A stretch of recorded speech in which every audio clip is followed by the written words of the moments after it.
നമ്മുടെ കോമൺലി ഏകദേശം ഒട്ടുമിക്ക ആളുകൾക്കും ഉള്ള ഒരു അസുഖമാണ് ഫാറ്റ് ലിവർ എന്നുള്ളത്. അപ്പോൾ അത് എങ്ങനെയാണ് ഫാറ്റ് ലിവർ വരുന്നത്, അതില്ലെങ്കിൽ എന്തുകൊണ്ടാണ് ഫാറ്റ് ലിവർ വരുന്നത്, അതിന്റെ ലക്ഷണങ്ങൾ എന്തൊക്കെയാണെന്നുള്ളത് കൂടുതലായിട്ട് നമുക്ക് മാമിനോട് ചോദിക്കാം. ഹായ് മാം, നമുക്ക് ഇപ്പൊ പറഞ്ഞ പോലെ ഒരുപാട് ആളുകൾക്ക് ഫാറ്റ് ലിവർ വരുന്നുണ്ട്. കുറച്ച് വയറ് ചാടിയ ആളുകളാണെങ്കിലും അവരെ കാണുമ്പോൾ നമുക്ക് ചിലപ്പം പറയാറുണ്ട് അവർക്ക് ഫാറ്റ് ലിവർ ആണെന്നുള്ളത്.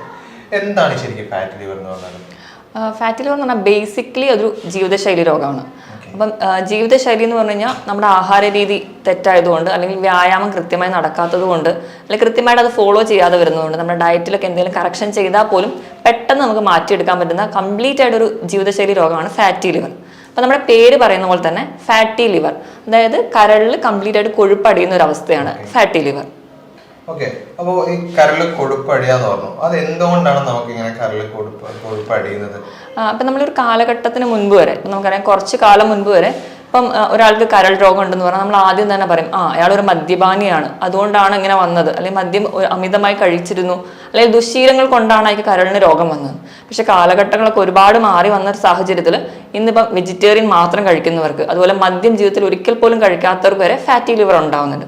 അതാണ് പ്രധാനമായിട്ട് നമ്മൾ ശ്രദ്ധിക്കേണ്ട ഒരു കാര്യം. നമുക്ക് അതെന്തൊക്കെയാണെന്ന് നോക്കാം. ഏറ്റവും പ്രധാനമായി പറയേണ്ടത് പറഞ്ഞാൽ നമ്മുടെ ജീവിതശൈലി. ഏറ്റവും ആദ്യം നമ്മൾ നോക്കുകയാണെങ്കിൽ അമിതവണ്ണമാണ്. അപ്പം നമുക്കറിയാം, നമ്മൾ പ്രത്യേകിച്ച് വിശക്കൊന്നുമില്ല, നമുക്ക് വിശപ്പാകുന്നതിന് മുൻപ് തന്നെ നമ്മൾ ഭക്ഷണം കഴിക്കും. ഇപ്പോൾ കുട്ടികളൊക്കെ ആണെങ്കിൽ തന്നെ സ്കൂൾ വിട്ട് വന്നാൽ, അല്ലെങ്കിൽ സ്കൂളിൽ പോകുന്നതിന് മുൻപ്, അല്ലെങ്കിൽ നമ്മൾ ബ്രേക്ക്ഫാസ്റ്റും ലഞ്ചും എല്ലാം ഭയങ്കര ഹെവി ആയിട്ടാണ് കൊടുക്കുക. പക്ഷെ കുട്ടികൾക്ക് ഈ ബുക്ക് കൊണ്ട് പഠിക്കുക എന്നുള്ളതല്ലാതെ പുറത്ത് കളിക്കാൻ പോകുന്നില്ല, അല്ലെങ്കിൽ പുറത്ത് യാതൊരുവിധ വ്യായാമം ഉണ്ടാവില്ല. ഈ ഒരു കുട്ടികൾ തന്നെ വളർന്നു വരുമ്പോൾ, ഒരു കൗമാരത്തിലോട്ട് വരുമ്പോൾ ഇതേ ഒരു ജീവിതശൈലി ആയിരിക്കും. അവർ തന്നെ വാർദ്ധക്യത്തിലോട്ട് പോകുമ്പോഴും പ്രത്യേകിച്ച് ജോലിയൊന്നും ചെയ്യുന്നില്ല. ഇങ്ങനെയുള്ളൊരു സെഡൻഡറി ലൈഫ് നമ്മൾ പറയും. ഇങ്ങനെയുള്ളൊരു ജീവിതശൈലി കൊണ്ട് തന്നെയാണ് ഫാറ്റി ലിവർ ഉണ്ടാകാനുള്ള പ്രധാന കാരണം. ഇത് കൂടാതെ നമ്മുടെ മറ്റു ജീവിതശൈലി രോഗങ്ങൾ, അതായത് BP, ഹൈ കൊളസ്ട്രോൾ, പ്രമേഹം തുടങ്ങിയ രോഗങ്ങൾ നിയന്ത്രണം അല്ലാതെ പോവുക. ചില ആൾക്കാർ പ്രത്യേകത വെച്ച് കഴിഞ്ഞാൽ അവർ മരുന്ന് കഴിക്കാൻ റെഡിയാണ്, പക്ഷെ ഡയറ്റ് കൺട്രോൾ ചെയ്യില്ല. അപ്പം അങ്ങനെ ഉള്ള ഒരു ഗ്രൂപ്പ് ഓഫ് ആൾക്കാർക്ക് ഫാറ്റി ലിവർ പെട്ടെന്ന് വരുന്നതായിട്ട് കാണാം. ഇത് കൂടാതെ ചില മരുന്ന് കഴിക്കുന്നവർക്ക്, ഇപ്പം സ്റ്റിറോയിഡ്, ഇപ്പം സ്ത്രീകളിലൊക്കെ ആണെങ്കിൽ ഗർഭനിരോധന ഗുളികകൾ, അതൊക്കെ കഴിക്കുന്നവരിൽ നമുക്ക് ഫാറ്റി ലിവർ പെട്ടെന്ന് വരുന്നത് കാണാം. അതുപോലെ പെയിൻ കില്ലേഴ്സ്, നമ്മൾ സ്വന്തം ചികിത്സിക്കുന്നതിൻ്റെ ഭാഗമായിട്ട് പാരസെറ്റാമോൾ പോലെയുള്ള പെയിൻ കില്ലേഴ്സ് കഴിക്കുന്നത് കൊണ്ടും ഇന്ന് ഫാറ്റി ലിവർ കോമൺ ആയിട്ട് നമ്മുടെ ഇടയിലുണ്ട്. ഇത് കൂടാതെ തന്നെ നമ്മൾ പട്ടിണി കിടന്ന് മെലിയുക, ബീറിയാട്രിക് സർജറി എന്ന് പറഞ്ഞു കഴിഞ്ഞാൽ വണ്ണം കുറയ്ക്കാൻ വേണ്ടിയിട്ട് എളുപ്പ വഴി, ഈ ഒരു സർജറിയും ട്രീറ്റ്മെന്റും ഒക്കെ എടുക്കുന്നവർക്ക് ഫാറ്റി ലിവർ കോമൺ ആയിട്ടുണ്ട്. അപ്പോൾ മാം നേരത്തെ പറഞ്ഞു, പിന്നെ ഫാറ്റി ലിവർ രണ്ട് രൂപത്തിൽ വരാനുണ്ട്. മദ്യം കഴിച്ചിട്ടും കാര്യങ്ങളൊക്കെ വരുന്നുണ്ട്. പക്ഷെ മദ്യം വെജിറ്റേറിയൻ ആയിട്ടുള്ള മദ്യം കഴിക്കാത്ത ആളുകൾക്കും പിന്നെ ഫാറ്റി ലിവർ വരുന്നുണ്ട്. അതെങ്ങനെയാണ് ആ രൂപത്തിലേക്ക് ഫാറ്റി ലിവർ വരുന്നത്? മദ്യപാനികൾക്ക് നമുക്കറിയാം, മദ്യം വിഘടിച്ച് വേസ്റ്റ് പ്രൊഡക്റ്റായി മാറുന്ന കരളിലാണ്. അപ്പം അത് കരളിന് താങ്ങാതെ വരുന്നത് കൊണ്ടാണ് നമ്മൾ ആൽക്കഹോളിക് ലിവർ ഡിസീസസ് വരുന്നത്. ഇപ്പം നോൺ ആൽക്കഹോൾ, ഇപ്പം വെജിറ്റേറിയൻസിൻ്റെ കാര്യമൊക്കെ പറഞ്ഞാൽ നമ്മൾ കരളിൽ കൊഴുപ്പടിയുക. കൊഴുപ്പ് എന്ന് പറഞ്ഞാൽ നമ്മുടെ ഒരു കൺസെപ്റ്റ് എന്ന് പറഞ്ഞാൽ നോൺ വെജ് മുഴുവൻ കൊഴുപ്പാണ്, അല്ലെങ്കിൽ ഇറച്ചി, മീൻ, മുട്ടയൊക്കെ കുറെ കഴിക്കുന്നതാണ് കൊഴുപ്പ് എന്നാണ്. ഇതല്ലാതെ തന്നെ വരാൻ പ്രധാന കാരണം എന്ന് പറഞ്ഞു കഴിഞ്ഞാൽ ഞാൻ നേരത്തെ പറഞ്ഞതുപോലെ തന്നെ അമിതമായിട്ട് ഭക്ഷണം കഴിക്കുക. നമ്മൾ അമിതമായിട്ട് അന്നജം, അരിഭക്ഷണം കൂടുതലായിട്ട് കഴിക്കുക. അരിഭക്ഷണം എന്ന് പറഞ്ഞാൽ ചോറ് മാത്രമല്ല, രാവിലെ കഴിക്കുന്ന പുട്ട്, അപ്പം, ഇഡ്ഡലി, ഇതെല്ലാം അരിഭക്ഷണത്തിൽ വരുന്ന. ഇവ അമിതമായി കഴിക്കുക. മധുരം അമിതമായി കഴിക്കുക. നമ്മൾ ഇന്ന് കഴിക്കുന്ന ബേക്കറി ഇതിലെല്ലാം മധുരം കൂടുതലായിട്ടാണ്. ഇവ മധുരമൊക്കെ അമിതമായി ചെല്ലുന്നു കഴിഞ്ഞാൽ ഇത് നമ്മുടെ ശരീരത്തിൽ വെച്ചിട്ട് കൊഴുപ്പായിട്ട് കൺവേർട്ട് ചെയ്യും, സ്റ്റോർ ചെയ്യാനുള്ള എളുപ്പത്തിന് വേണ്ടി. ഇതെല്ലാം കൂടി നമ്മുടെ കരളിൽ അടിയുന്നതിന്റെ ഭാഗമായിട്ടാണ് ഫാറ്റി ലിവർ ഉണ്ടാവുന്നത്. നമ്മൾ എളുപ്പത്തിൽ പറയുകയാണെങ്കിൽ നമ്മൾ ഫ്രൂട്ട്സ് തന്നെ, ചില ആൾക്കാർ കണ്ടിന്യൂസ് ആയിട്ട് ഫ്രൂട്ട്സ് കഴിക്കും, ജ്യൂസ് ആക്കിയിട്ടൊക്കെ. അപ്പൊ ഈ ഫ്രൂട്ട്സിന് മധുരം കൊടുക്കുന്ന ഒരു വസ്തു എന്ന് പറഞ്ഞാൽ ഫ്രക്ടോസ് ആണ്. അപ്പൊ ഈ ഫ്രക്ടോസ് നമ്മുടെ ശരീരത്തിൽ അധികമായി എത്തുമ്പോൾ ഇതും ഫാറ്റ് ആയിട്ട് കൺവേർട്ട് ചെയ്യും. ഇത് നമ്മുടെ കരളിലടി. ഇങ്ങനെ ഫാറ്റി ലിവർ ഉണ്ടാവും. അതുകൊണ്ടാണ് ഈ വെജിറ്റേറിയൻസിൽ പോലും ഫാറ്റി ലിവർ ഉണ്ട് എന്ന് ഞാൻ പറയുന്നു. അപ്പോൾ മാം പറഞ്ഞത് നമുക്ക് ഷുഗർ ഉള്ള ആളുകൾക്ക് ഫാറ്റ് ലിവർ എത്താനുള്ള ചാൻസ് ഉണ്ടോ? ഉണ്ട്. കാരണം ഷുഗറിന് മെഡിസിൻസ് കഴിക്കുന്നവരാണെങ്കിലും, അല്ലെങ്കിൽ ഷുഗറിന് നമ്മൾ ഡയറ്റ് മെഡിസിൻസ് കഴിക്കും ചിലർ, അവർക്ക് ഡയറ്റ്, അവർക്ക് എന്നാലും അരി ഭക്ഷണം കഴിക്കണം, അവർക്ക് ഫ്രൂട്ട്സ് കഴിക്കണം, അവർക്ക് കിഴങ്ങ് വർഗ്ഗങ്ങൾ കഴിക്കണം എന്നൊക്കെ ആയിരിക്കും. അപ്പം നമ്മുടെ ശരീരത്തിൽ അമിതമായി ഇത് ചെല്ലുമ്പോൾ, അമിതമായി ചെല്ലുമ്പോൾ നമ്മുടെ ശരീരം സ്റ്റോർ ചെയ്യാൻ വേണ്ടി ഫാറ്റ് ആയിട്ട് കൺവേർട്ട് ചെയ്യും. ഇത് നമ്മുടെ ശരീരത്തിൽ അടിയുകയും അത് നമുക്ക് അമിതവണ്ണം ഉണ്ടാക്കും, അതുപോലെ തന്നെ ഫാറ്റി ലിവറും ഉണ്ടാക്കും. അപ്പോൾ അത് കൃത്യമായിട്ട് നമ്മൾ മാനേജ് ചെയ്തിട്ടില്ലെങ്കിൽ അതൊരു ഗുരുതരമായിട്ട് അവസ്ഥയിലേക്ക് പോകുന്നുള്ളതാണ്. അപ്പോൾ നിങ്ങൾക്ക് മാമിന്റെ കൺസൾട്ടേഷൻ വേണമെന്നുണ്ടെങ്കിൽ, അതായത് ഇത് ഫാറ്റ് ലിവർ മാത്രമല്ല മറ്റു ഏത് ജീവിതശൈലി രോഗങ്ങൾക്കും ഇതിന്റെ കൺസൾട്ടേഷൻ വേണമെന്നുണ്ടെങ്കിൽ താഴെ കാണുന്ന നമ്പറിൽ കോൺടാക്ട് ചെയ്യുന്നതാണ്. അത് ഓൺലൈനായിട്ടോ ഓഫ്ലൈനായിട്ടോ നിങ്ങൾക്ക് ക്ലിനിക്കിലേക്ക് നേരിട്ട് വന്നിട്ടോ അല്ലെങ്കിൽ ഫോൺ ചെയ്തിട്ട് സംസാരിച്ചോ നിങ്ങൾക്ക് നിങ്ങളുടെ അസുഖം പറയും അതിന്റെ കൃത്യമായ ട്രീറ്റ്മെന്റ് എടുക്കാവുന്നതാണ്. അതിന് താഴെ കാണുന്ന നമ്പറിൽ ബുക്ക് ചെയ്താൽ മതി. നമുക്ക് ഫാറ്റി ലിവറിലേക്ക് തന്നെ കിടക്കാം. അപ്പോൾ മാം പറയുന്നു ഒരു ചോറ് അരിഭക്ഷണം കഴിക്കാമെന്ന് പറഞ്ഞു, അതുപോലെ തന്നെ ഫ്രൂട്ട്സിന്റെ ഒരു വിഷയം പറഞ്ഞു.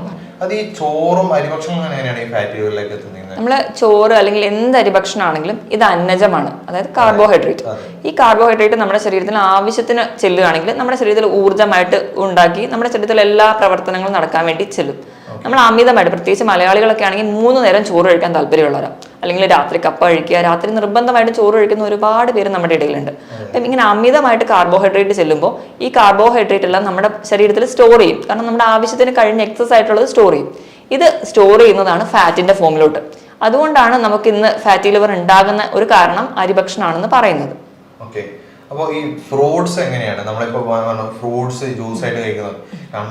ഞാൻ കേട്ടത് പല നമ്മൾ ഫ്രൂട്ട്സ് കഴിക്കുന്നത് നല്ലതാണ്. അപ്പൊ നമുക്ക് ഈ പറഞ്ഞ പോലെ ചോറും കാര്യങ്ങളൊക്കെ ഒഴിവാക്കിയിട്ട് നമുക്ക് ഫ്രൂട്ട്സ് തന്നെ കഴിച്ചൂടെ? പക്ഷെ ഫ്രൂട്ട്സ് കഴിക്കുന്നത് നല്ലതാണ്. പക്ഷെ ചില ആൾക്കാരെന്ന് വെച്ച് കഴിഞ്ഞാൽ ഒരു സീസണലായി, ഇപ്പം മാമ്പഴം അല്ലെങ്കിൽ മാങ്ങയുടെ ഒരു സീസണായ ദിവസം ഒരു 3-4 മാങ്ങയൊക്കെ കഴിക്കും. അതും ആൾക്കാർ കട്ട് ചെയ്തിട്ടല്ല കഴിക്കുക, അവര് നേരെ ജ്യൂസ് ആക്കിയിട്ട് കഴിക്കും. കഴിക്കുമ്പോൾ കുറച്ചും കൂടി ടേസ്റ്റ് ആയിരിക്കും, അല്ലെങ്കിൽ കുറച്ചുകൂടി ടേസ്റ്റ് ആയിട്ട് തോന്നുന്നത് കൊണ്ടായിരിക്കും അവർ അങ്ങനെ കഴിക്കുന്നത്. പക്ഷെ ജ്യൂസ് ആയിട്ട് കഴിക്കുമ്പോൾ എന്താണെന്ന് വെച്ചിട്ടുണ്ടെങ്കിൽ നമ്മളെ ജ്യൂസിൽ നാരുകളൊന്നും ഉണ്ടാവില്ല. അപ്പം നാരുകൾ തീരെ ഇല്ലാത്തത് കൊണ്ട് തന്നെ അപ്പം നമ്മുടെ ശരീരത്തിൽ അത് എത്തുമ്പോൾ ഈ നാരുകളിലൊക്കെ ഇല്ലാത്തത് കൊണ്ട് തന്നെ അത് ഫ്രക്ടോസ് എന്ന് പറയുന്നൊരു കണ്ടന്റ് ഈ ഫ്രൂട്ട്സിൽ കൂടുതലായിട്ടുണ്ട്. അങ്ങനെ ഫ്രക്ടോസ് കൂടുതലായിട്ടുള്ളത് കൊണ്ട്, അതായത് നമ്മൾ കട്ട് ചെയ്ത ഫ്രൂട്ട്സിലാണെങ്കിലേ നാരുകൾ ഉണ്ടാവുള്ളൂ, ജ്യൂസിൽ നാരുകളില്ലല്ലോ. അതുകൊണ്ട് ഇതെല്ലാം കൂടി നമ്മുടെ മലത്തിലൂടെ പുറത്തള്ളാതെ നമ്മുടെ ശരീരത്തിൽ കരളിലേക്ക് കൺവേർട്ട് ചെയ്ത് കൊഴുപ്പായിട്ട് മാറും. അങ്ങനെയാണ് നമുക്ക് ഫ്രൂട്ട്സ് അമിതമായിട്ട് ജ്യൂസായി കഴിക്കുകയാണെങ്കിലാണ് ഫാറ്റി ലിവർ ഉണ്ടാവുന്നത്. നമ്മൾ കട്ട് ചെയ്തിട്ടാണ് കഴിക്കുന്നതെങ്കിൽ അതിൽ ഫൈബേഴ്സ് ഉണ്ട്, അപ്പം നമുക്ക് എക്സസ് ആയിട്ടുള്ളത് മലത്തിലൂടെ പുറന്തള്ളാൻ പറ്റും. ഓക്കെ, അപ്പോൾ ഇത് ഫാറ്റി ലിവർ എങ്ങനെ വരുന്നത്, എങ്ങനെ ഉണ്ടാവുന്നത് മാം പറഞ്ഞല്ലോ. അപ്പോൾ ഇത് എങ്ങനെയാണ് നമുക്ക് ഐഡന്റിഫൈ ചെയ്യാൻ പറ്റുക? ഫാറ്റ് ലിവർ ഉണ്ടോ ഇല്ല എന്നുള്ളത് എങ്ങനെയാണ് നമുക്ക് ഐഡന്റിഫൈ ചെയ്യാൻ പറ്റുക? അതിൻ്റെ ഇടയിൽ ഈ ചോദ്യങ്ങൾക്ക് മുമ്പ് നിങ്ങൾക്ക് ഡോക്ടർ കൺസൾട്ടേഷൻ വേണമെന്നുണ്ടെങ്കിൽ താഴെ കാണുന്ന നമ്പറിൽ കോൺടാക്ട് ചെയ്താൽ മതി. നിങ്ങൾക്ക് ഓൺലൈനായിട്ടോ ഓഫ്ലൈനായിട്ടോ നിങ്ങൾക്ക് കൺസൾട്ടേഷൻ എടുക്കാവുന്നതാണ്. എന്നിട്ട് അതിന് കൃത്യമായ ചികിത്സാ രീതിയിലൂടെ നിങ്ങൾക്കും നിങ്ങൾ ഫാറ്റ് ലിവർ നല്ല രീതിയിൽ മാറ്റാൻ പറ്റുന്നതാണ്. അപ്പോൾ എങ്ങനെ നമുക്ക് തിരിച്ചറിയാം എന്നുള്ളതിലേക്ക് മാം ഒന്ന് എക്സ്പ്ലെയിൻ ചെയ്താൽ.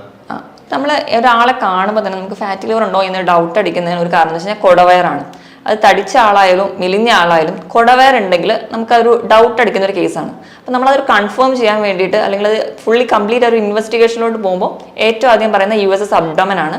അപ്പം യാദർശികമായിട്ട് ഇപ്പം പലരും ഇപ്പം ഫാറ്റി ലിവർ നമ്മുടെ ഇടയിലൊക്കെ ഉള്ളവർക്കാണെങ്കിലും അവർ യാദർശികമായിട്ട് ചിലപ്പോൾ ഒരു ഡെയിലി റുട്ടീൻ ചെക്കപ്പിലോ അല്ലെങ്കിൽ മറ്റ് രോഗങ്ങളുടെ ഇടയിലൊക്കെ സ്കാൻ ചെയ്യുമ്പോൾ മാത്രമായിരിക്കും കണ്ടുപിടിക്കുന്നത്. അപ്പം USS അബ്ഡോമൻ ആണ് ഏറ്റവും ബേസിക് ആയിട്ട് നമ്മൾ ടെസ്റ്റ് ചെയ്യുക. ഇത് കഴിഞ്ഞ് രണ്ടാമത്തെ ഒരു സ്റ്റേജിലോട്ടൊക്കെ പോകുമ്പോൾ, അതായത് ഫാറ്റി ലിവർ ഇങ്ങനെ പ്രോഗ്രസ് ചെയ്ത് പോകുന്ന ഒരു കേസിൽ ഒരു സ്റ്റേജ് 3 ഒക്കെ എത്തുന്ന ഒരു കേസിലാണ് നമുക്ക് ലിവർ ഫംഗ്ഷൻ ടെസ്റ്റിൽ മാറ്റം വരും. അപ്പം ലിവർ ഫംഗ്ഷൻ ടെസ്റ്റ് പറയുകയാണെങ്കിൽ SGPT SGOT ആണ് പ്രധാനമായിട്ട് നമ്മൾ നോക്കാറ്. അപ്പോൾ SGPT SGOT എന്ന് പറയുന്ന ലിവർ എൻസൈമിന്റെ ലെവൽ ഒരു 40 വരെയൊക്കെ ആണെങ്കിൽ നമ്മൾ നോർമലായിട്ട് കണക്കാക്കും. അതൊരു 70 ഒക്കെ എത്തിയാലും നമുക്കത് ഭക്ഷണത്തിലൂടെയൊക്കെ നിയന്ത്രിക്കാൻ പറ്റും. അതല്ലാതെ അതിലും കൂടിക്കഴിഞ്ഞാൽ നമുക്കത് ചിലപ്പോൾ ഒരു മെഡിസിനൽ ട്രീറ്റ്മെന്റ് കൂടി വേണ്ടി വരും. ഇതല്ലാതെ ഇപ്പൊ അഡ്വാൻസ്ഡ് ആയിട്ട് ഫൈബ്രോ സ്കാൻ എന്നൊക്കെ പറഞ്ഞ ടെക്നിക്ക് ഉണ്ട്. അതെന്ന് വെച്ചിട്ടുണ്ടെങ്കിൽ നമ്മുടെ ആ ലിവറിന്റെ ഒരു ഫംഗ്ഷൻസ് ഒക്കെ എങ്ങനെയുണ്ട്, അല്ലെങ്കിൽ ലിവറിന്റെ ആ ഒരു ഘടന എങ്ങനെയുണ്ടെന്നൊക്കെ കൃത്യമായിട്ട് പഠിക്കാനുള്ള ഒന്നാണ് ഫൈബ്രോ സ്കാൻ. അത് നമ്മൾ ചെയ്യാറുണ്ട്. അപ്പോ നമ്മൾ ഈ ഫാറ്റ് ലിവർ റിവേഴ്സിബിൾ ആണോ, അല്ലെങ്കിൽ അത് പൂർണ്ണമായി മാറ്റാൻ പറ്റുമോ ഫാറ്റ് ലിവർ? ഫാറ്റ് ലിവർ നമ്മൾ തുടക്കത്തിൽ ഒരു സ്റ്റേജ് ആണെങ്കിൽ നമുക്കിപ്പോൾ grade 1 അല്ലെങ്കിൽ grade 2 വരെയൊക്കെ ആണെങ്കിൽ കംപ്ലീറ്റ്ലി റിവേഴ്സിബിൾ ആണ്. അത് ഒരു 3-4 ഒക്കെ എത്തിക്കഴിഞ്ഞു കഴിഞ്ഞാൽ നമുക്കത് റിവേഴ്സ് ചെയ്ത് കൊണ്ടുവരാൻ പാടാണ്. അപ്പം നമ്മൾ തുടക്കത്തിലെ തിരിച്ചറിയുകയാണെങ്കിൽ ഒരു പരിധി വരെ നമുക്കത് ഈസി ആയിട്ട് കൺട്രോൾ ചെയ്യാൻ പറ്റുന്ന ഒന്നാണ്. ഓക്കെ, അത് ഈ ഫാറ്റ് ഈ നമുക്ക് grade 1 ആണ് അല്ലെങ്കിൽ 2 ആണ് എന്നുള്ളത് ഐഡന്റിഫൈ ചെയ്യാൻ എന്തെങ്കിലും ലക്ഷണങ്ങൾ പ്രത്യേകമായിട്ടുണ്ടോ? നമ്മളത് സ്കാനിങ്ങിലൂടെ തന്നെയാണ്. ഇപ്പം നമ്മൾക്ക് കിട്ടുമ്പോൾ തന്നെ എല്ലാവരുടെ സ്കാനിങ് റിസൾട്ടിൽ കാണുമ്പോൾ grade 1, grade 2, grade 3 എന്നുണ്ട്. അപ്പൊ ഗ്രേഡിങ് പറയുന്നത് വെച്ചിട്ടുണ്ടെങ്കിൽ നമ്മുടെ കരളിൽ എത്ര ശതമാനം കൊഴുപ്പടിയുന്നു എന്നാണ്. grade 1 ആണെങ്കിൽ ഒരു 8% കൊഴുപ്പടിഞ്ഞിട്ടുണ്ടാവും. grade 2 ആണെങ്കിൽ ഒരു 12% കൊഴുപ്പടിഞ്ഞിട്ടുണ്ടാവും. grade 3 ആണെങ്കിൽ 15%. അതിൽ കൂടുതൽ കഴിഞ്ഞാൽ സിറോസിസിൽ എന്നുള്ള സ്റ്റേജിലോട്ട് പോകും. സിറോസിസിലേക്ക് പോകും. അപ്പോൾ ആദ്യം തന്നെ നിങ്ങൾ ഈ ലക്ഷണങ്ങൾ എന്തെങ്കിലും ഉണ്ടെങ്കിൽ നിങ്ങൾ ഉടനടി ശ്രദ്ധിക്കേണ്ടതാണ്. അത് കൃത്യമായിട്ട് ഈ ലക്ഷണങ്ങൾ എന്തെങ്കിലും നിങ്ങൾക്ക് സംശയം തോന്നുകയാണെങ്കിൽ ഉടനെ തന്നെ ഒരു ഡോക്ടറെ കാണുകയും അതിന്റെ കൺസൾട്ടേഷൻ എടുക്കാവുന്നതാണ്. അതിപ്പോൾ നമ്മൾ ഡോക്ടർ വേണമെന്നുണ്ടെങ്കിൽ ഡോക്ടറുടെ കൺസൾട്ടേഷൻ വേണമെന്നുണ്ടെങ്കിൽ താഴെ കാണുന്ന നമ്പറിൽ കോൺടാക്ട് ചെയ്താൽ മതി. നിങ്ങൾക്ക് ഓൺലൈനായിട്ടോ ഓഫ്ലൈനായിട്ടോ, നിങ്ങൾ വിദേശ രാജ്യങ്ങളിലൊക്കെയാണ് നിങ്ങൾക്ക് ഏറ്റവും കൂടുതൽ നിന്നവ ഈ ഓൺലൈൻ കൺസൾട്ടേഷൻ ആയിരിക്കും. അപ്പോൾ അതിന് വേണ്ടിയിട്ട് താഴെ കാണുന്ന നമ്പറിൽ കോൺടാക്ട് ചെയ്യാവുന്നതാണ്. അപ്പോൾ നമ്മൾ നേരെ ലക്ഷണങ്ങളിലേക്ക് ഞാൻ ഒരു കേട്ടൊരു കാര്യമാണ്, നമ്മളെ ഈ ഫാറ്റ് ലിവറിൽ കൂടുന്ന സമയത്ത് നമ്മളെ മുഖത്തൊക്കെ കരിവാളിപ്പൊക്കെ വരും എന്നുള്ളത്. അത് ശരിയാണോ? അതൊരു പരിധി വരെ ചിലരിൽ മാത്രം കാണുന്ന ലക്ഷണമാണ്.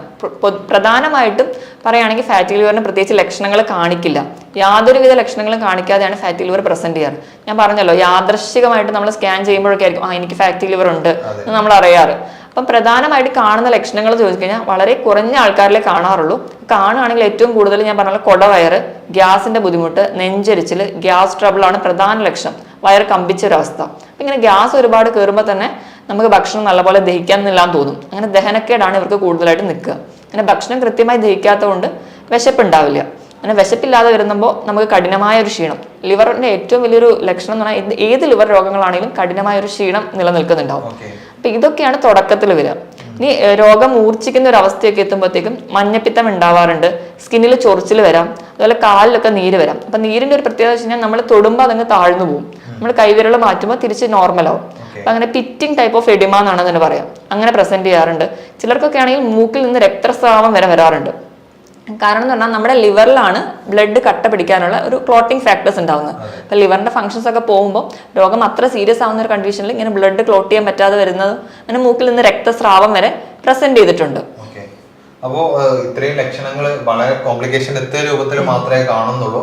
അത് ഗ്രേഡ് 3 ഒക്കെ എത്തിയിട്ടാണ് മെയിൻ ആയിട്ടുള്ള ഈ ലക്ഷണങ്ങളൊക്കെ കാണുന്നത്. അപ്പോൾ നിങ്ങൾ അത്രയും വെയിറ്റ് ചെയ്യരുത്. അപ്പോൾ നിങ്ങൾക്ക് എന്തെങ്കിലും ബുദ്ധിമുട്ടുകളൊക്കെ തോന്നുന്നുണ്ടെങ്കിൽ, അത് ചിലപ്പോൾ ഒന്ന് കുടവർ ചാടുന്നുണ്ടെങ്കിൽ, അത് സ്കെൽറ്റായിട്ട് ബോഡി കുടവർ ചാടുന്നുണ്ടെങ്കിൽ തന്നെ നിങ്ങൾ പെട്ടെന്ന് തന്നെ ഒരു കൺസൾട്ടേഷനോ അല്ലെ അതിന് വേണ്ട ടെസ്റ്റുകൾ എന്താണോ അത് ചെയ്യാം.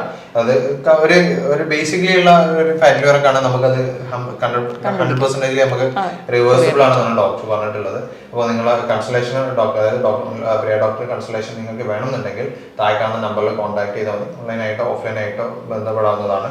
പിന്നെ മാം പലപ്പോഴും കേട്ടിട്ടുണ്ട് ഈ പ്രവാസികൾക്ക് ഉണ്ടാവുന്ന ഈ ഫാറ്റ് ലിവർ കൂടുന്നുണ്ടെങ്കിൽ അതെന്തുകൊണ്ടാണ്? അത് ഒന്നാമത്തെ കാരണം അവരുടെ ജീവിതശൈലി ആയിരിക്കും. കാരണം അവർക്ക് ചിട്ടയായ ഒരു ഭക്ഷണ രീതി ഉണ്ടാവില്ല. കാരണം കൃത്യ സമയത്ത് ഭക്ഷണം കുക്ക് ചെയ്ത് കൊടുക്കാൻ ഒരാളുണ്ടാവില്ല. ചിലപ്പോൾ അവർക്ക് കിട്ടുന്ന ഭക്ഷണങ്ങളായിരിക്കും, ഹോട്ടൽ ഫുഡുകളായിരിക്കും കൂടുതലായിട്ട് അവർ ഡിപ്പെൻഡ് ചെയ്യുന്നത്. അതുമല്ലാതെ അവരുടെ ഒരു സെഡൻഡറി ലൈഫിൽ ചിലപ്പോൾ അവർക്ക് എക്സസൈസിനുള്ള സമയം ഉണ്ടാവില്ല. ഇങ്ങനെ അമിതവണ്ണവും പ്രത്യേകിച്ച് ഒരു ജോലി ഒന്നും ചെയ്യാതിരിക്കുന്ന ഒരു അവസ്ഥ കൊണ്ടാണ് അമിതമായിട്ടുള്ള ഭക്ഷണങ്ങളും അല്ലെ അമിതമായ ഊർജ്ജം കൊഴുപ്പായിട്ട് കൺവേർട്ട് ചെയ്യുന്നു. ഇത് ഫാറ്റിൽ അടിയുന്നതുകൊണ്ട് ആണ് ഈ പ്രവാസികൾക്ക് കൂടുതലായിട്ടും ഫാറ്റി ലിവർ പറയുന്നത്. ഓക്കെ, അപ്പൊ നമ്മൾ കൃത്യമായിട്ട് ജീവിതശൈലി മാനേജ് ചെയ്യണമെങ്കിൽ നമുക്ക് കൊണ്ടുപോകാൻ തിരിച്ച് റിവേഴ്സിബിൾ ആണ് എന്നുള്ളതാണ്. അപ്പൊ നമുക്ക് എന്തൊക്കെയാണ് നമ്മളെ ജീവിതശൈലിയിൽ വരുത്തേണ്ട മാറ്റങ്ങൾ, അല്ലെങ്കിൽ നമുക്ക് വീട്ടിൽ നിന്ന് തന്നെ നമുക്ക് മെയിനായിട്ട് നമ്മൾ ശ്രദ്ധിക്കേണ്ട കാര്യങ്ങൾ എന്താണ്? ഇപ്പം നമ്മുടെ ഒരു ക്ലിനിക്കിലൊക്കെ ഒരു കേസ് വരികയാണെങ്കിൽ നമ്മൾ ചെയ്യുന്നതെന്ന് വെച്ചിട്ടുണ്ടെങ്കിൽ നമ്മൾ മരുന്നിനേക്കാളും പ്രധാനം പറയുന്നത് ഡയറ്റ് അല്ലെങ്കിൽ ആ ഒരു ലൈഫ് സ്റ്റൈൽ മോഡിഫിക്കേഷൻ ആണ്. അതിനോടൊപ്പം തന്നെ ആൾക്ക് മരുന്ന് ആവശ്യമുണ്ടെങ്കിൽ മാത്രമേ നമ്മൾ മരുന്നിന് പ്രിഫറൻസ് കൊടുക്കാറുള്ളൂ. ഏറ്റവും പ്രധാനപ്പെട്ട അവരുടെ ലൈഫ് സ്റ്റൈലാണ്. അപ്പം നമ്മൾ കംപ്ലീറ്റ്ലി ഒരു കേസൊക്കെ നോക്കിയിട്ട് അവരുടെ ലൈഫ് സ്റ്റൈൽ എങ്ങനെ മോഡിഫൈ ചെയ്യണം അതാണ് നമ്മൾ ഏറ്റവും ആദ്യം നോക്കുക. ഇപ്പം മദ്യപാനം അല്ലെങ്കിൽ പുകവലി പോലെയുള്ള ദുശീലങ്ങളുള്ളതാണെങ്കിൽ ആദ്യം തന്നെ അത് നിർത്താനാണ് പറയാം. ഇപ്പം പുകവലി, ഇപ്പം നമ്മൾ പുകവലിക്കുന്നില്ല, നമ്മുടെ വീട്ടിൽ തന്നെ ഒരാളുണ്ടെങ്കിൽ നമുക്ക് അതുകൊണ്ട് വരെ ഫാറ്റി ലിവർ ഉണ്ടാവാം. ഫാറ്റി ലിവർ എന്നല്ല പല രോഗങ്ങളും ഉണ്ടാവും, ഇങ്ങനത്തെ ദുശീലങ്ങളും. അപ്പം അങ്ങനെയൊക്കെ ഉള്ള ഒരാളാണെങ്കിൽ ആദ്യം തന്നെ നമ്മൾ അത് നിർത്താൻ വേണ്ടി പറയും. പിന്നെ അമിതവണ്ണം അല്ലെങ്കിൽ പൊണ്ണത്തടിയൊക്കെ ഉള്ള ഒരാളാണെങ്കിൽ 8 മുതൽ ഒരു 10 കിലോ വരെ അവർ വെയിറ്റ് കുറയ്ക്കാൻ തയ്യാറാണെങ്കിൽ അതിന് കൃത്യമായിട്ട് ഡയറ്റൊക്കെ നമ്മൾ പറഞ്ഞു കൊടുക്കും. അതിന് തയ്യാറാണെങ്കിൽ തന്നെ അവർക്ക് ഫാറ്റി ലിവറിൽ നല്ല മാറ്റം ഉണ്ടാവും. അതുപോലെ തന്നെ അമിതവണ്ണം അല്ലെങ്കിൽ വ്യായാമം, എന്തൊക്കെ വ്യായാമം ചെയ്യണം? നമ്മുടെ ഹാർട്ട് റേറ്റ് കൂടുന്ന രീതിയിലുള്ള വ്യായാമങ്ങൾ ഒരു 45 മിനിറ്റ് മുതൽ 1 മണിക്കൂർ വരെ ആഴ്ചയിൽ ചെയ്യുകയാണെങ്കിൽ, ഒരാഴ്ചയിൽ ഒരു 5 ദിവസമെങ്കിലും നിങ്ങൾ ചെയ്യാൻ തയ്യാറാണെങ്കിൽ നമുക്ക് ഫാറ്റി ലിവർ ഈസി ആയിട്ട് റിവേഴ്സിബിൾ ആയിട്ട് കൊണ്ടുവരാൻ പറ്റും. അപ്പൊ വ്യായാമം എന്ന് പറയുമ്പോൾ നമ്മൾ വീട്ടിൽ ജോലി ചെയ്യുന്നുണ്ടല്ലോ, അതുകൊണ്ട് വ്യായാമം ചെയ്യണ്ട എന്ന് പലരും വിചാരിക്കും. അതല്ലാതെ ഹാർട്ട് റേറ്റ് കൂടുന്ന രീതിയിൽ ഈസി ഒന്ന് നടക്കുക, അല്ലെങ്കിൽ നീന്തൽ, സൈക്ലിംഗ് പോലെയുള്ള എക്സസൈസുകളൊക്കെ ചെയ്യുന്നത് തന്നെ നമുക്ക് എക്സ്ട്രാ വരുന്ന ഫാറ്റിനെ ബേൺ ചെയ്യാൻ വേണ്ടി സഹായിക്കും. ഇങ്ങനെ മാറ്റുന്നതിനോടൊപ്പം തന്നെ നമ്മൾ ഭക്ഷണത്തിലും ചില മാറ്റങ്ങൾ വരുത്തണം. അപ്പൊ ഭക്ഷണത്തിൽ തന്നെ ആദ്യം നമുക്ക് ഒഴിവാക്കേണ്ടത് എന്തൊക്കെയാന്ന് നോക്കിക്കഴിഞ്ഞാൽ അധികം വറുത്തതും പൊരിച്ചതുമായിട്ടുള്ള ഭക്ഷണങ്ങൾ. അതുപോലെ തന്നെ റെഡ് മീറ്റ് എന്ന് പറയുമ്പോൾ പോത്തിറച്ചി, പന്നിയിറച്ചി, ആടിറച്ചി, താറാവിറച്ചി, ഇവ കംപ്ലീറ്റ് ആയിട്ട് ഒഴിവാക്കുക. അതുപോലെ തന്നെ അമിതമായി മധുരം, മധുരം നമ്മുടെ ബേക്കറി ഐറ്റംസ്, പേസ്ട്രി പോലെയുള്ളതും ഒക്കെ നമ്മൾ ഒരുപാട് കഴിക്കും. അതുപോലെ ട്രാൻസ് ഫാറ്റ്സ് അടങ്ങിയിട്ടുള്ള നമ്മളെ ഈ മാർജാരിൻ, വനസ്പതി, അങ്ങനെ എണ്ണയിൽ വറുത്തതും പൊരിച്ചതുമാണ് ചിപ്സ്, മിക്സ്ചർ, അച്ചപ്പം, ഇതൊക്കെ ബേക്കറി ഐറ്റംസ്. ഇതൊക്കെ സ്ഥിരമായിട്ട് കഴിക്കുന്നവരാണ് ഇതൊക്കെ കംപ്ലീറ്റ് ആയിട്ട് നിർത്തുക. അരി ഭക്ഷണത്തിന്റെ അളവ് കുറയ്ക്കുക, പകരം കുറച്ചുകൂടി പച്ചക്കറികളും അതുപോലെ ഫ്രൂട്ട്സും, പ്രോട്ടീൻ്റെ അളവ് കൂട്ടുക. പ്രധാനമായിട്ട് നമ്മൾ പറയുന്ന പ്രോട്ടീൻ കൂടുതലായിട്ട് കഴിക്കുക. പ്രോട്ടീൻ എന്ന് പറയുമ്പോൾ പയറ്, കടല, പരിപ്പ് ഇവയൊക്കെ പ്രോട്ടീനാണ്. പനീർ അല്ലെങ്കിൽ മുട്ട കഴിക്കുക. മുട്ടയുടെ മഞ്ഞ മാറ്റിയിട്ട് വെള്ള കഴിക്കുന്നത് വളരെ നല്ലൊരു പ്രോട്ടീനാണ്. അതൊക്കെ നിങ്ങൾ ഭക്ഷണത്തിൽ കുറച്ചുകൂടി ഇൻക്ലൂഡ് ചെയ്യുക. ഓക്കെ, അപ്പോൾ ഇതുപോലൊക്കെ നമുക്ക് ജീവിതശൈലി ഒന്ന് മാറ്റം വരുത്തിയാൽ നമുക്ക് നമ്മളെ ഫാറ്റ് ലിവർ നമുക്ക് കംപ്ലീറ്റ് റിവേഴ്സിബിൾ ആണ്. അപ്പോൾ നിങ്ങൾക്ക് നല്ലൊരു ജീവിതത്തിലേക്ക് തന്നെ മുമ്പോട്ട് കൊണ്ടുപോകാൻ പറ്റും. അതിൻ്റെ ലക്ഷണങ്ങളൊന്നും അല്ലെങ്കിൽ അതിൻ്റെ കോംപ്ലിക്കേഷൻ ഒന്നും നിങ്ങൾക്ക് ഉണ്ടാവില്ല. അപ്പോൾ ഇത് കൃത്യമായിട്ട് നിങ്ങൾ ഓരോരുത്തർക്കും ഓരോ രൂപത്തിൽ തന്നെ ആയിരിക്കും ഇത്. നിങ്ങളുടെ ഡയറ്റ് ആണെങ്കിൽ ബാക്കി കാര്യങ്ങളാണെങ്കിലും ഒക്കെ. അപ്പോൾ നിങ്ങൾക്ക് ഇതുപോലുള്ള എന്തെങ്കിലും ലക്ഷണങ്ങൾ ഉണ്ടെങ്കിൽ ഉടനെ തന്നെ ഒരു കൺസൾട്ടേഷൻ എടുക്കുക. അപ്പോൾ നിങ്ങൾക്ക് കൃത്യമായിട്ടുള്ള കൺസൾട്ടേഷനോടെ എന്തൊക്കെ ചെയ്യണം, എന്തൊക്കെ ഡയറ്റുകൾ ചെയ്യണം, അല്ലെങ്കിൽ ഏതൊക്കെ ഫുഡ് കഴിക്കണം, എന്തൊക്കെ ഒഴിവാക്കണം എന്നുള്ളത് നിങ്ങൾക്ക് നിങ്ങളുടെ ഒരു സാഹചര്യത്തിനനുസരിച്ച് നമുക്ക് കൃത്യമായിട്ട് ഡയറ്റ് പ്രിപ്പയർ ചെയ്യാൻ പറ്റുന്നതാണ്. അപ്പോൾ കൺസൾട്ടേഷന് വേണ്ടിയിട്ട് താഴെ കാണുന്ന നമ്പറിൽ കോൺടാക്ട് ചെയ്യാവുന്നതാണ്. നിങ്ങൾക്ക് ഓൺലൈനായിട്ടോ അല്ലെങ്കിൽ ഓഫ്ലൈനായിട്ടോ വരാവുന്നതാണ്. അപ്പോൾ ദൂരെയുള്ള സ്ഥലങ്ങളിലാണെങ്കിൽ നിങ്ങൾക്ക് ഡോക്ടറെ ഓൺലൈനായിട്ട് കൺസൾട്ട് ചെയ്യാം. അവർ നിങ്ങളെ വിളിച്ച് നിങ്ങൾക്ക് കൃത്യമായിട്ട് സംസാരിക്കും. നിങ്ങൾക്ക് വേണ്ട കൃത്യമായിട്ടുള്ള കാര്യങ്ങളൊക്കെ പറഞ്ഞുതരും. അതിനുവേണ്ടി താഴെ കാണുന്ന നമ്പറിൽ കോൺടാക്ട് ചെയ്താൽ മതി. അപ്പോൾ ഇതുപോലുള്ള മറ്റൊരു വീഡിയോ ആയിട്ട് നമുക്ക് വീണ്ടും കാണാം. Thank you ma'am. Thank you all.